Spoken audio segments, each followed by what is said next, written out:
Anita, thank you very much for taking the time to talk to us today. It's great to be here in Queenstown and really interested, if I may, just to start off with broad brushstrokes, to hear your perspective on how things are in terms of housing here. Are people in your community feeling some of the pressure of cost inflation?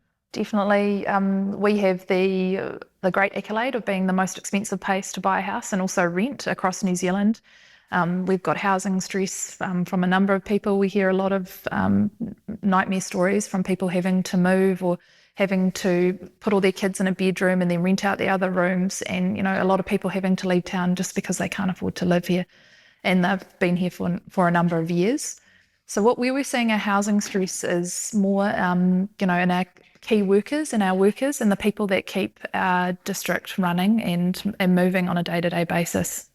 So as the local government entity, I mean, we would say from our perspective as Community Housing Aotearoa that everybody actually has a role to play in being a part of the solution. But you have a unique set of responsibilities and also things which you control as the local government. What are the things that you can do as a local government to support adequate housing for low and moderate income households in your communities? Yeah, we agree. We're part of the puzzle. So, we formed a partnership with government and Kai Tahu and the Otago Regional Council. And a big part of that partnership is looking at housing, and housing as being one of the priorities. But the role we play is we have a number of factors. We've got legislation, so things like through the Resource Management Act, and we're using tools like inclusionary housing, where contributions are gathered through land or development. Historically, we've done it through private plan changes, and that's because we had objectives and policies in our private plan changes, and we were also able to get that land through the HESHA, which was a new act made by government. And when special housing areas were formed, we got a percentage of that land which was used for inclusionary housing. So we've got those legislative tools where we can get some great benefits, and that's where the trust have got their pipeline. So 93% of the trust capital funding has come from land or financial contributions that us as council have provided for them. And then some of those the other capital funding has come from government. So, I mean, a really good example of what we've done is in Jopp Street, which is now called Tiwa Banks. So we, as council, gave a piece of land for $1 to the trust. What the trust has to do is keep that in perpetual affordable housing. So that's through their secure home program, either the ownership or rental. And then the government has given them loans and also has helped with affordable rentals, and it was also contributed to public houses. So that's a really cool story where you've got the government, local government and the trust working together to get some really amazing housing outcomes for that community. What we know is in Arrowtown is that's the most expensive place on medium in our district, and we're seeing a lot of people, young people, singles, couples not being able to afford to live there anymore. So those 68 houses are going to be game changing. The trust has also dedicated a number of those to elderly housing too. So it's a really cool story. People have invested a lot of their life in that area can now stay and have a secure, safe home. So that's really cool. Brilliant. And it's lovely to hear of the collaboration as between local government and central government. Yes. One of the things that we're exploring is encouraging central government to legislate and therefore de-risk inclusionary housing or inclusionary zoning. Have you got any thoughts on that and what that might lead to? Yeah, well, me personally, I do. Yes, I think that would be amazing. I worked in London about 16 or 17 years ago. Shame. And back then I worked for a developer, and at the legislation that they had, 50% had to be affordable housing. So when we'd go into negotiation, we just knew 50% was affordable housing, but what was negotiated is the percentage that was key worker, community, and the different forms of affordable housing, rentals. So it made it such a easier process to follow. But they did have really well-established community housing trusts, and it was a slightly different model to what we have. But it did make it a lot easier. And also, we're not the first place in the world to do this. There are some really great models that we could use and we could adopt, and we can start slowly and then ramp it up as we get more evolved and better in the system. We had the good fortune to interact with your sister city, Queenstown. One of Queenstown's sister cities globally is Aspen, Colorado, and they had a delegation, including the mayor, visiting recently. I'm interested to hear your thoughts. They seem to have quite an elegant and sophisticated connection between amenity development or infrastructure development, let's call it social infrastructure like schools or supermarkets, maybe supermarkets a better example, and then housing. Can you walk us through the sorts of things they're doing there that are quite smart? I think they call it, theirs is a form similar inclusionary housing, but linkage housing. So what they are, for example, if a new supermarket was being developed, they would look at, or even a new house, they would look at and how many jobs are created because of these two new uses. And then from that they would then have to make a contribution into their community housing or their separate market. I mean, Aspen is a completely different story from us. Their average homes are about 14 million, and their system is quite different in terms of taxes and things like that. But essentially, that's exactly what we don't want to get is, for our average houses in Queenstown Lakes to be 14 million, it would just price everyone out. Yeah, indeed. So we've talked a little bit about the current context in terms of housing and persistent unmet housing need in this region. Can you share a little bit of your vision as the local government of a desired future and an improved future and what that might look like? Yeah, so what we know from all the studies that we do is we have a housing capacity study that we do. That's a requirement of the National Policy Statement. And essentially our latest one, which we did in 2021, we're just about to update the next one, showed that we're about 7,000 houses short in the affordable housing market. So what that would mean for us is 1 in every 3 houses that we build would need to be affordable. And what we're seeing is the market is not delivering that affordable housing niche, although we are seeing a slight change. We are seeing potential people talking about workers' accommodation and potentially that build to rent, but traditionally the market has not been delivered the amount of affordable housing we need.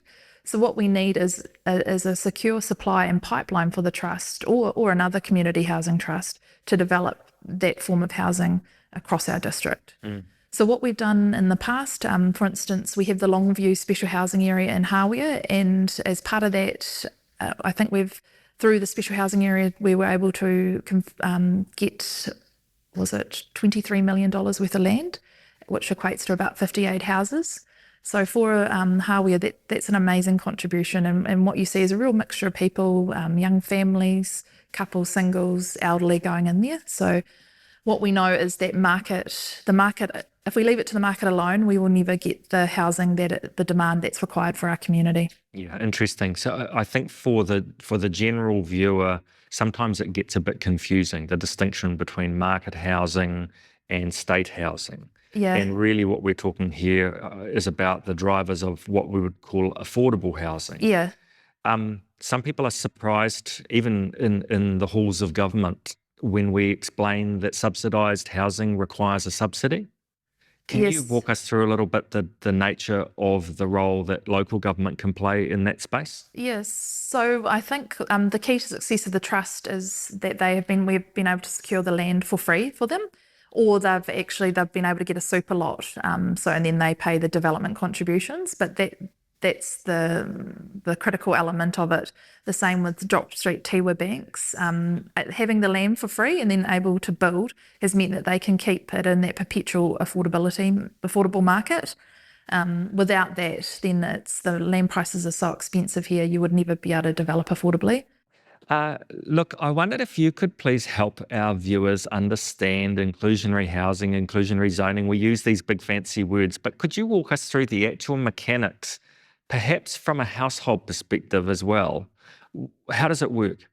So do you mean the establishment? Or the establishment, okay, yeah. yes. Just because a lot of people don't understand what we're talking about. And I think it's really important that we just spell out the zoning uplift part, the value uplift part, because often with the stroke of your magical pen in local government, suddenly there's this enormous value uplift, zoning-driven value uplift. And what we're doing is really capturing a little bit of that. So could you just walk us through in your words how that works? Yeah, so inclusionary zoning is a form of value capture. So essentially, if you've got a big area, and at the moment we have a plan change going through that includes subdivision and development, contributions will taken, but I'll use an example from a new greenfield piece of land, which is a piece of land that hasn't been developed. So for instance, if you look at the Longview Special Housing Area, that was rural land, and what they said is we'd like to develop this for over 600 units. And as part of that, because the significant value uplift of the land, at that point, council, as part of the package, was to say, okay, well, we will, as part of recommending that to the minister, we'll say that a portion will be used for, given back to the trust and kept for perpetual affordable housing. Sorry, I haven't explained that very well. Well, no, it's good. It's making sense for me. Okay. And so effectively, because my understanding is at the point when you as local government are playing your role as the consenter of the zoning and value uplift, you're simply capturing a part of that for the benefit of the community. So it's almost like the same as when you think about when we have a subdivision, we give a portion of land to a reserve, we'll have to pay for the pipes and the water and the stormwater. So what we're saying is part of that, actually, housing is a critical piece of infrastructure to our community. And as part of that, it'll be great to, a proportion of that should be kept for our community to be perpetual affordability for as long as possible. So basically, all the contributions we secure for the trust, whether they're land or money, have to be used in that secure home package.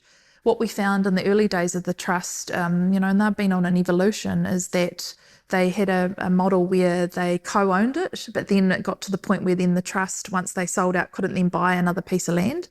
And what we felt was important is that it wasn't seen as something that you invest in and you get the capital gains. It was an investment in terms of this investment in housing. So it's quite a different view on what housing should be. But, we've secured significant amounts of funding for the trust, and particularly through that new act that government put through the special housing areas.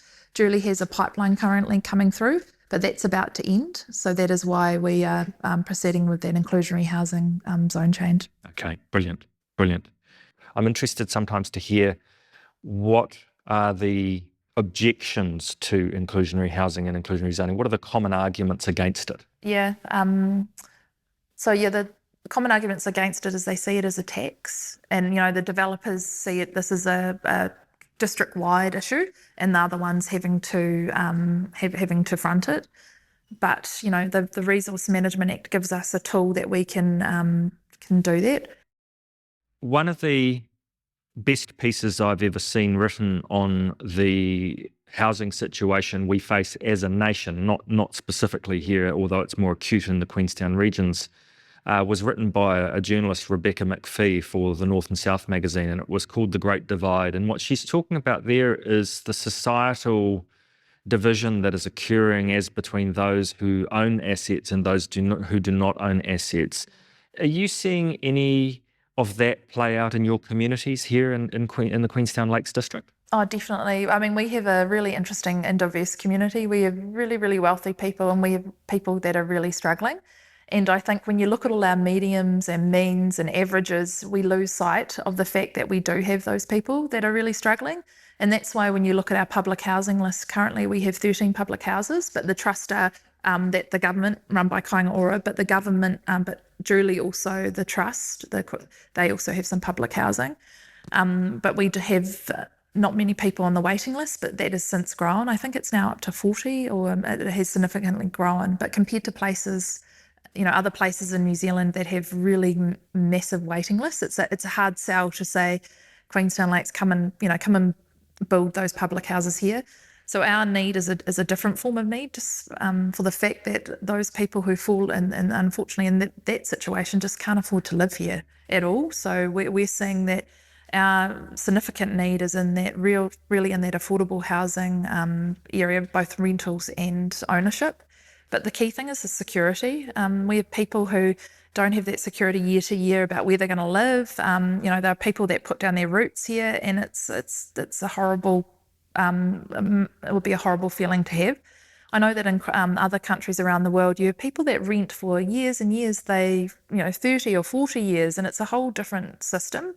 Unfortunately, that doesn't exist in New Zealand. So yeah, I do. I mean, even if I look at my antenatal class, there are not many of us left. A lot of people have to leave because they just can't afford. Once you have young kids and there's one person not working or one person having to have time off, people just have to leave, and then you lose that support.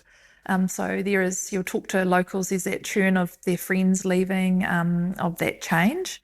But then we also have the tune of people, probably like myself, who think we come to Queenstown Lakes and we stay here for a year and then we're trapped, so, and trying to make it work. It is an amazing place to live, but there's also, it's a hard place to live. Our power's expensive, our petrol's expensive, but similarly to across New Zealand, the same sort of problems. I feel like our problems in housing is probably just the start of what it's going to be like in New Zealand. I think ours are quite acute, but we know that there are housing problems across New Zealand. It's just we seem to be a real hotspot at the moment. You're also a beacon of hope with the courageous and extraordinary leadership of local government in the role that you're playing with inclusionary housing. I momentarily just want to go a little bit, I suppose, below the line and just ask you what happens here in Queenstown if we don't intervene, if we don't continue to work hard to provide an adequate home for all our people, including those on low and moderate incomes. What does that future look like for your community here? I think a lot of people will have to leave. I imagine that our average house prices will become equivalent to, we might look like Aspen, but without the other market of affordable housing. That's the only way that we can keep key workers here. We even hear from the schools it's difficult to recruit teaching. We know that daycare teachers struggle to keep staff and retain staff. When you hear these stories, the list goes on. So without having that secure housing for critical workers in our community just won't function. Or our community will have to live miles away and be bussed in, or and our roads can't handle lots of congestion, so that would be another issue. You're what could be argued as a long-term resident of the Queenstown community. You have a unique perspective in your professional role within the housing space here. What would you say to someone on the street who sort of said, well, nothing to do with me, I'm all right, Jack? Which is some cases is what we see happening in our communities across the country with asset owning households and their relationship with this fundamental human right of a decent home. What would you say to someone on the street if you bumped into them and were encouraging them perhaps to think about playing a more involved and active role in being part of the solution? I would say I think we all have, as a community, a role to play, and we are all responsible for the success of our community and the people that live in that community. I can see why developers can, when they say it's a tax we're having to pay, we're just going to pass on that cost. But at the same time, we accept the cost for roads, we accept the cost for reserves. And I think if we were to view housing in that as a critical piece of infrastructure for the well-being of our community, I think that's when things turn. But also, if we think about it now, when we're getting the affordable housing contribution, it's actually it's a community asset. So it's like the park, and it's perpetual affordability. So it's not being lost to the market. So they can look back and be proud, and how amazing would it be if someone had a piece of land and their legacy was to give it to the Queenstown Lakes Community Housing Trust, and on that we were able to build, say, 100 homes. It's something really amazing and to be proud of, and to house, potentially 260 people in that development. How amazing would that be? And so I think if we were to flip the way we looked at housing and saw it as an asset for our community, like we do this hall or an arts building, I think that would change the way we would think. I do understand from a developer viewpoint, they're the ones having to take the risks, they're the ones having to foot the costs, but at the same time, they're the ones that are generating a demand, for this. And in the end, they'll be housing people that are potentially working on their subdivision, that are maybe giving them coffees in the cafe, feeding them, they're working in the restaurants, or they're a teacher at their school, or they're the nurse at the hospital which they go to. So these are all people that are just important to the fabric of our community. We're aware that this is the leadership centre for inclusionary housing in New Zealand at the moment, but there are also some very hopeful examples elsewhere. There is, for example, a scheme in Christchurch where the developer did voluntary inclusionary zoning, Kainga Maha, one of their developments.